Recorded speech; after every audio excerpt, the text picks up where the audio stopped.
ಬಂಧುಗಳೇ, ನಿಮ್ಮ ದಾರಿದೀಪ ನ್ಯೂಸ್ಗೆ ನಿಮ್ಮೆಲ್ಲರಿಗೂ ಸ್ವಾಗತ. ಇಂದಿನ ವಿಷಯ ವಂದೇ ಮಾತರಂ ವಿರೋಧ. ಇದು ಧರ್ಮದ ಹೆಸರಿನಲ್ಲಿ ನಡೆಯುತ್ತಿರುವ ವ್ಯವಸ್ಥಿತ ದೇಶದ್ರೋಹ ಅನ್ನೋ ಬಗ್ಗೆ. ನಮಸ್ಕಾರ. ಭಾರತದ ಮಣ್ಣಿನಲ್ಲಿ ಹುಟ್ಟಿ, ಇಲ್ಲಿನ ಅನ್ನ ತಿಂದು, ಇಲ್ಲಿನ ಸಂವಿಧಾನ ನೀಡಿದ ಹಕ್ಕುಗಳನ್ನು ಅನುಭವಿಸುತ್ತಾ, ಅದೇ ದೇಶದ ತಾಯಿಗೆ ವಂದಿಸಲು ಧರ್ಮ ಅಡ್ಡಿ ಬರುತ್ತದೆ ಎನ್ನುವ ಮತಾಂಧತೆ ಈ ದೇಶಕ್ಕೆ ಅಂಟಿದ ಶಾಪ. ಆದರೆ ಈ ಮತಾಂಧರಿಗಿಂತಲೂ ಅಪಾಯಕಾರಿ ಯಾರ್ಗೊತ್ತಾ? ವೋಟ್ ಬ್ಯಾಂಕಿಗಾಗಿ ಈ ದೇಶದ್ರೋಹಿ ಮನಸ್ಥಿತಿಯನ್ನು ಪೋಷಿಸುತ್ತಿರುವ ಕಾಂಗ್ರೆಸ್ ಮತ್ತು ಅವರ ಪಟಾಲಂನ ಎಡಪಂಥೀಯ ಬುದ್ಧಿಜೀವಿಗಳು. ಇಂದು ನಾವು ಈ ಅಪವಿತ್ರ ಮೈತ್ರಿಯ ಮುಖವಾಡವನ್ನು ಹರಿದು ಹಾಕಲಿದ್ದೇವೆ. ಭಾಗ 1: ಕಾಂಗ್ರೆಸ್ನ ವಿಭಜಕ ಇತಿಹಾಸ ಮತ್ತು ಇಂದಿನ ನೈತಿಕ ಪತನ. ಇದೇ ಕಾಂಗ್ರೆಸ್ ಒಂದು ಕಾಲದಲ್ಲಿ ವಂದೇ ಮಾತರಂ ಹಾಡುತ್ತಲೇ ಬ್ರಿಟಿಷರ ವಿರುದ್ಧ ಹೋರಾಡಿತ್ತು.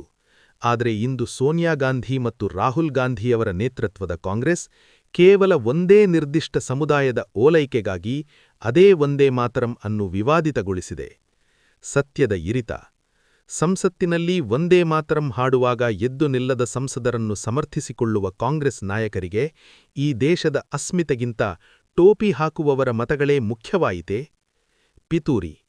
ಮುಸ್ಲಿಂ ಲೀಗ್ನಂತಹ ಮನಸ್ಥಿತಿಯ ಜೊತೆ ಕೈಜೋಡಿಸಿ ರಾಷ್ಟ್ರಗೀತೆಯನ್ನು ಗೌರವಿಸದವರಿಗೆ ಸೆಕ್ಯುಲರ್ ಪಟ್ಟ ಕಟ್ಟುತ್ತಿರುವ ಕಾಂಗ್ರೆಸ್ ದೇಶದ ಬೆನ್ನಿಗೆ ಚೂರಿ ಇರಿಯುತ್ತಿದೆ.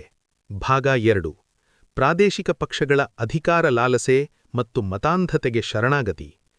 ಪಶ್ಚಿಮ ಬಂಗಾಳದ ಮಮತಾ ಬೆನರ್ಜಿ ಇರಲಿ, ಉತ್ತರ ಪ್ರದೇಶದ ಅಖಿಲೇಶ್ ಯಾದವ್ ಇರಲಿ, ಆಮ್ ಆದ್ಮಿ ಇರಲಿ, ಎಐಎಂಐಎಂ ಇರಲಿ ಅಥವಾ ದಕ್ಷಿಣದ ತುಷ್ಟೀಕರಣ ರಾಜಕಾರಣಿಗಳಿರಲಿ, ಇವರಿಗೆ ದೇಶದ ಸಂಸ್ಕೃತಿ ಎಂದರೆ ಅಲರ್ಜಿ. ವಂದೇ ಮಾತರಂ ಹೇಳುವುದು ಇಸ್ಲಾಂಗೆ ವಿರೋಧ ಎಂದು ಫತ್ವಾ ಹೊರಡಿಸುವ ಮೌಲ್ವಿಗಳ ಮುಂದೆ ಮಂಡಿಯೂರಿ ನಿಲ್ಲುವ ಈ ನಾಯಕರಿಗೆ ಕೇಳುವ ನೇರ ಪ್ರಶ್ನೆಯಿದು: ಧರ್ಮವು ದೇಶಕ್ಕಿಂತ ದೊಡ್ಡದಾದವರಿಗೆ ಈ ದೇಶದ ಭೂಮಿಯ ಮೇಲೆ ಜಾಗಬೇಕೆ? ಇಸ್ಲಾಂ ಹೆಸರಿನಲ್ಲಿ ರಾಷ್ಟ್ರೀಯತೆಯನ್ನು ವಿರೋಧಿಸುವವರನ್ನು ಈ ಪಕ್ಷಗಳು ತಬ್ಬಿಕೊಳ್ಳುತ್ತಿರುವುದು ಮುಸ್ಲಿಮರ ಏಳಿಗೆಗಲ್ಲ, ಬದಲಾಗಿ ಹಿಂದೂ ಮುಸ್ಲಿಂ ನಡುವೆ ವಿಷದ ಗೋಡೆ ಕಟ್ಟಿ ಅಧಿಕಾರ ಅನುಭವಿಸಲು ಮಾತ್ರ. ಭಾಗ 3: ಎಡಪಂಥೀಯರ ಬೌದ್ಧಿಕ ಭಯೋತ್ಪಾದನೆ. ಇನ್ನು ಜೆಎನ್ಯು ಮತ್ತು ಇತರ ಶಿಕ್ಷಣ ಸಂಸ್ಥೆಗಳಲ್ಲಿ ಕುಳಿತು ಭಾರತ್ ತೇರೆ ಟುಕಡೆ ಹೋಂಗೆ ಎನ್ನುವವರಿಗೆ ಬೆಂಬಲ ನೀಡುವ ಎಡಪಂಥೀಯರು. ಇವರಿಗೆ ಭಾರತದ ಪ್ರತಿಯೊಂದು ಪವಿತ್ರ ಸಂಕೇತವೂ ಕೋಮುವಾದಿಯಾಗಿ ಕಾಣುತ್ತದೆ.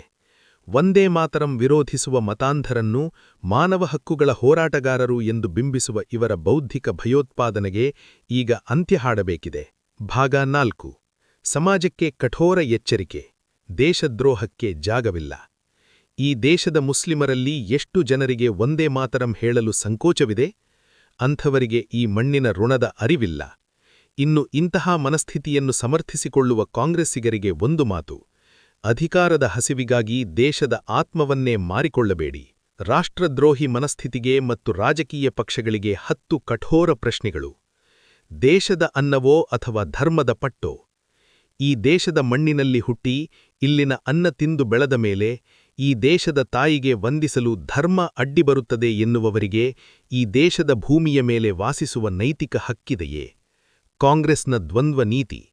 ಸ್ವಾತಂತ್ರ್ಯ ಸಂಗ್ರಾಮದಲ್ಲಿ ವಂದೇ ಮಾತರಂ ಎನ್ನುತ್ತಲೇ ಬಲಿದಾನಗೈದ ಮುಸ್ಲಿಂ ಕ್ರಾಂತಿಕಾರಿಗಳನ್ನು ಕಾಂಗ್ರೆಸ್ ಇಂದು ಅವಮಾನಿಸುತ್ತಿಲ್ಲವೇ? ಕೇವಲ ವೋಟ್ ಬ್ಯಾಂಕಿಗಾಗಿ ದೇಶದ ಇತಿಹಾಸವನ್ನೇ ಹರಾಜಿಗಿಟ್ಟಿದ್ದೇಕೆ? ಇಸ್ಲಾಂ ಹೆಸರಿನಲ್ಲಿ ರಾಷ್ಟ್ರ ವಿರೋಧವೇಕೆ? ಇಂಡೋನೇಷ್ಯಾನಂತಹ ಅತಿದೊಡ್ಡ ಮುಸ್ಲಿಂ ರಾಷ್ಟ್ರದಲ್ಲಿ ಅಲ್ಲಿನ ಸಂಸ್ಕೃತಿಯನ್ನು ಗೌರವಿಸುವಾಗಿಲ್ಲದ ಧರ್ಮದ ಅಡ್ಡಿ ಭಾರತದ ವಂದೇ ಮಾತರಂ ವಿಷಯದಲ್ಲಿ ಮಾತ್ರ ಏಕೆ ಎದುರಾಗುತ್ತದೆ? ಇದು ಧರ್ಮದ ಸಮಸ್ಯೆಯೋ ಅಥವಾ ರಾಜಕೀಯ ಪ್ರೇರಿತ ಮತಾಂಧತೆಯೋ? ತುಷ್ಟೀಕರಣದ ವಿಷಬೀಜ. ವಂದೇ ಮಾತರಂ ವಿರೋಧಿಸುವವರನ್ನು ಸಮರ್ಥಿಸುವ ಮೂಲಕ ಕಾಂಗ್ರೆಸ್ ಮತ್ತು ಎಡಪಂಥೀಯರು ಭಾರತದ ಒಳಗೆ ಮತ್ತೊಂದು ವಿಭಜಕ ಮನಸ್ಥಿತಿಯನ್ನು, ಸೆಪರೇಟಿಸಂ ಅನ್ನು ಸೃಷ್ಟಿಸುತ್ತಿಲ್ಲವೇ? ಸಂವಿಧಾನವೋ ಅಥವಾ ಶರಿಯತ್ ಕಾನೂನು? ಸಂವಿಧಾನದ ಮೇಲೆ ಪ್ರಮಾಣವಚನ ಸ್ವೀಕರಿಸುವ ಜನಪ್ರತಿನಿಧಿಗಳು ರಾಷ್ಟ್ರಗೀತೆಯನ್ನು ಗೌರವಿಸದವರಿಗೆ ಬೆಂಬಲ ನೀಡುವ ಮೂಲಕ ಸಂವಿಧಾನಕ್ಕೆ ದ್ರೋಹ ಬಗೆಯುತ್ತಿಲ್ಲವೇ? ಎಡಪಂಥೀಯರ ಅಜೆಂಡಾ.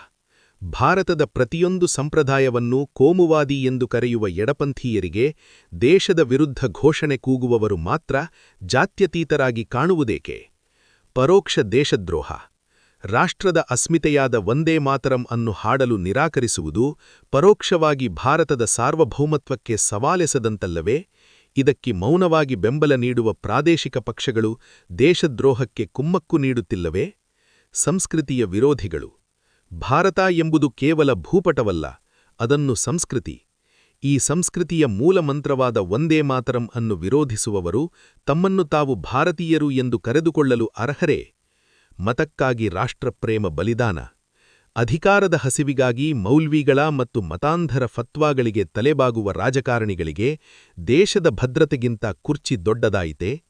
ಜನತೆಯ ತೀರ್ಪು.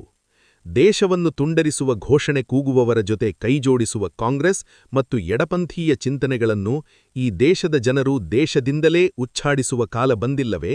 ಕಠೋರ ಸಂದೇಶ. ಭಾರತ್ ಮಾತಾ ಕೀ ಜೈ ಎನ್ನಲು ನಾಲಿಗೆ ನಡುಗುವವರಿಗೆ, ವಂದೇ ಮಾತರಂ ಹಾಡಲು ಧರ್ಮ ಅಡ್ಡಿಬರುತ್ತದೆ ಎನ್ನುವವರಿಗೆ ಈ ದೇಶದ ಅನ್ನ ತಿನ್ನುವ ನೈತಿಕ ಹಕ್ಕಿಲ್ಲ. ಜನತೆಗೆ ಕರೆ. ರಾಷ್ಟ್ರದ ಗೌರವವನ್ನು ಮತಬ್ಯಾಂಕಿಗಾಗಿ ಅಡವಿಟ್ಟಿರುವ ಕಾಂಗ್ರೆಸ್ ಮತ್ತು ಎಡಪಂಥೀಯರನ್ನು ಸಮಾಜದಿಂದ ಕಿತ್ತೆಸೆಯಿರಿ.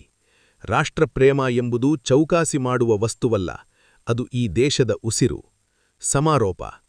ವಂದೇ ಮಾತರಂ ಎಂಬುದು ಕೇವಲ ಒಂದು ಗೀತೆಯಲ್ಲ, ಅದು ಈ ಮಣ್ಣಿಗಾಗಿ ರಕ್ತ ಸುರಿಸಿದ ಪ್ರತಿಯೊಬ್ಬ ಭಾರತೀಯನ ಹೃದಯದ ಬಡಿತ. ಇದನ್ನು ವಿರೋಧಿಸುವ ದೇಶದ್ರೋಹಿಗಳಿಗೂ ಮತ್ತು ಅವರ ಬೆನ್ನಿಗೆ ನಿಲ್ಲುವ ರಾಜಕೀಯ ಪಕ್ಷಗಳಿಗೂ ಈ ದೇಶದ ಜನರು ತಕ್ಕ ಪಾಠ ಕಲಿಸುವುದು ನಿಶ್ಚಿತ. ಧಿಕ್ಕಾರವಿರಲಿ ರಾಷ್ಟ್ರದ್ರೋಹಿಗಳಿಗೆ, ಧಿಕ್ಕಾರವಿರಲಿ ತುಷ್ಟೀಕರಣ ರಾಜಕಾರಣಕ್ಕೆ. ಜೈ ಹಿಂದ್, ವಂದೇ ಮಾತರಂ ಅಂತ ಹೇಳ್ತಾ, ನೀವು ಇನ್ನೂ ನಮ್ಮ ಚಾನೆಲ್ಗೆ ಸಬ್ಸ್ಕ್ರೈಬ್ ಆಗಿಲ್ಲ ಅಂದ್ರೆ ಸಬ್ಸ್ಕ್ರೈಬ್ ಆಗಿ, ಲೈಕ್ ಮಾಡಿ, ನಿಮ್ಮ ಮಿತ್ರ ಬಂಧುಗಳಿಗೆ ಶೇರ್ ಮಾಡಿ. ಧನ್ಯವಾದಗಳು.